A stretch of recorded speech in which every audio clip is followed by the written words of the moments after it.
लिखेंगे भिन्न। ठीक है, भिन्न मतलब फ्रैक्शन।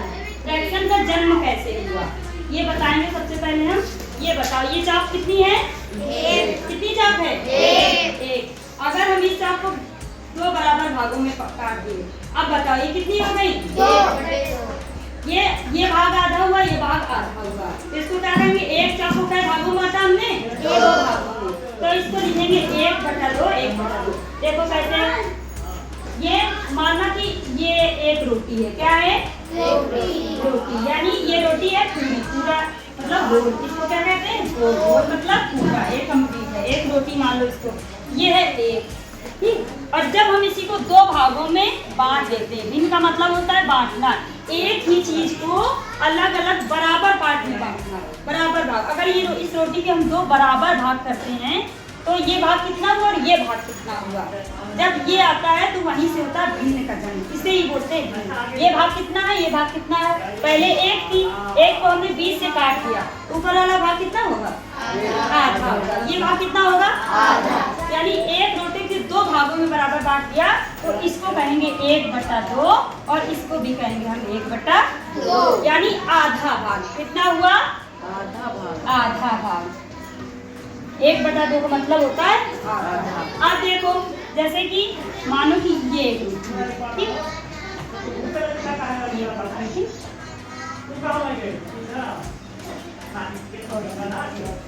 ये एक रोटी के हमने 3 टुकड़े कर दिए, यानी जब हमने एक चीज के 3 टुकड़े किए, जैसे कि हम चॉप से ही आपको दिखाते हैं, आपको कुछ है नहीं भी, ये चॉप है।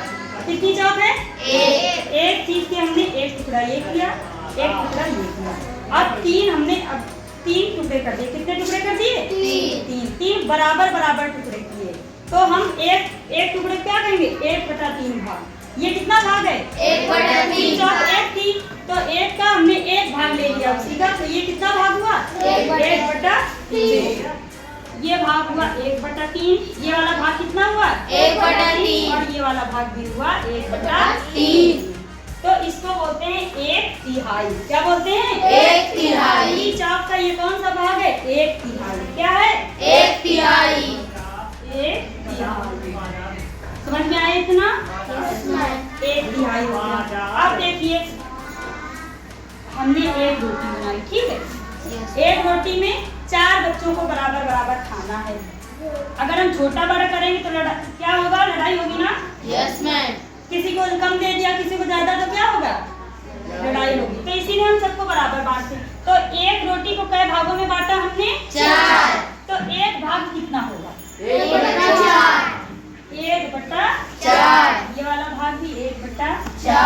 ये वाला 1/4। ये वाला 1/4। क्यों? क्योंकि हमने एक रोटी को कितने 4 बराबर भागों में बांटा। किसमें बांटा? 4 भाग। तो एक भाग हुआ 1/4, ये सारे मिलके 1/4। एक भाग 1/4 हुआ, ठीक। अगर हम इसी को ऐसे इसको एक पार्ट को कहेंगे 1/4। क्या कहेंगे? 1/4। 1/4 भाग, ठीक। समझ में आया? यस। एक पूरा होता है 1। अगर उसको हमने 2 भाग कर दिए तो आधा आधा हो गया, तो उसको लिखेंगे 1/2 1/2। और 1/3 में यानी एक चीज को हमने 3 बराबर भागों में बांटा तो एक भाग होगा 1/3, दूसरा भी 1/3, तीसरा भी 1/3। और अगर एक चीज को 4 बराबर भागों में बांटा तो एक भाग कितना होगा? 1/4। 1/4 को क्या कहते हैं? 1/4। आगे देखिए। अच्छा,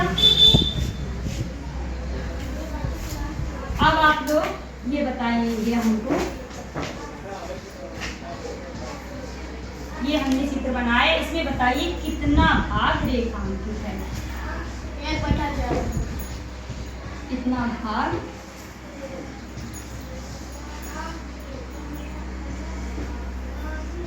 कितना भाग रेखांकित है?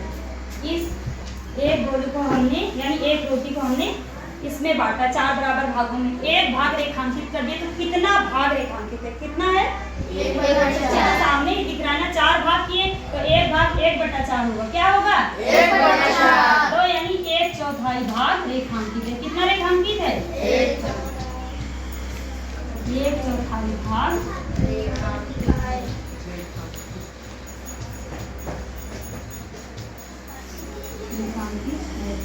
आप देखिए, इसी को कहते हैं भिन्न।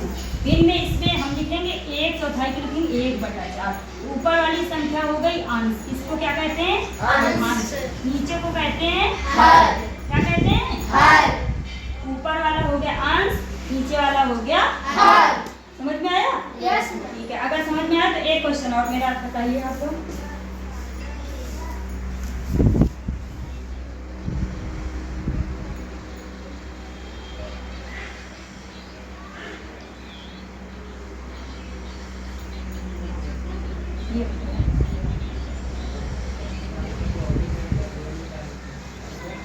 इसमें कितना भाग रेखांकित है?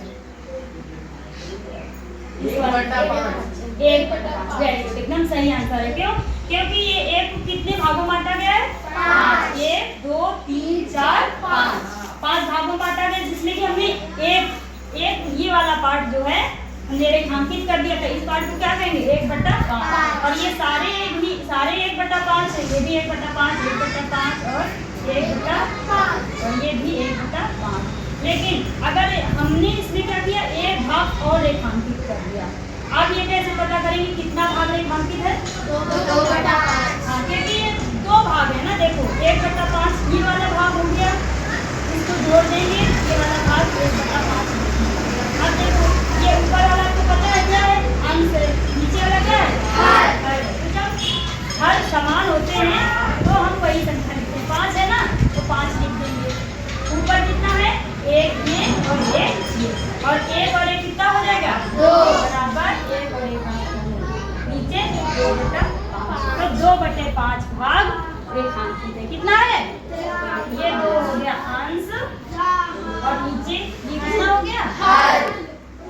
समझ में आया? यस। कोई प्रॉब्लम नहीं? चलो अच्छा ये बताओ। अच्छा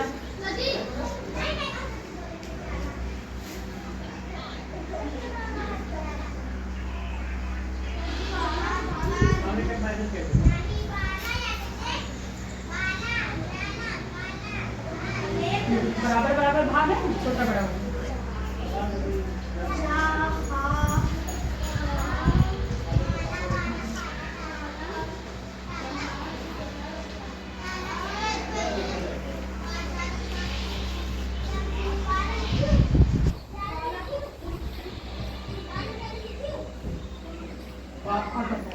इतना भाग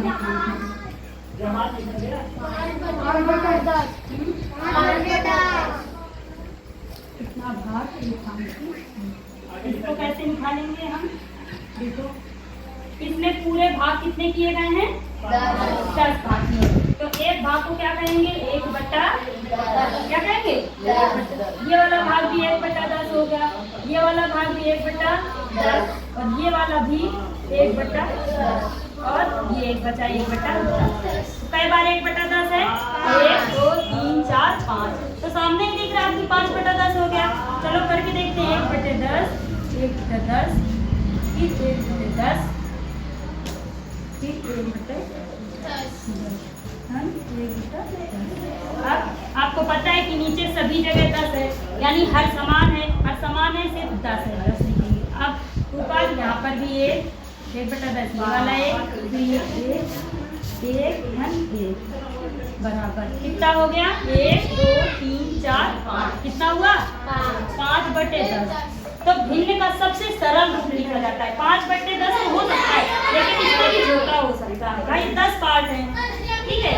10 पार्ट में 5 भाग अलग कर दिया हमने, 5 अलग कर दिया। 10 को 2 भागों में बांट दिया, 5 अलग कर दिया, 5 अलग कर दिया। एक 5 को क्या कहेंगे? देखो 5 को ये 5 कम 5, 5 दूनी आधा कर दिया। भाई 10 था पहले, 5 अलग कर दिया, 5 अलग, तो आधा आधा कर दिया ना हमने। yes. तो वही भिन्न में भी लागू होता है। 1/2 यानी आधा भाग। 5/10 को काट देंगे 5 से, 5 कम 5, 5 दूनी 10, तो 1/2 भाग रेखांकित है। कितना भाग है? 1/2 भाग रेखांकित। समझ में आया? किसी को कोई प्रॉब्लम? नो।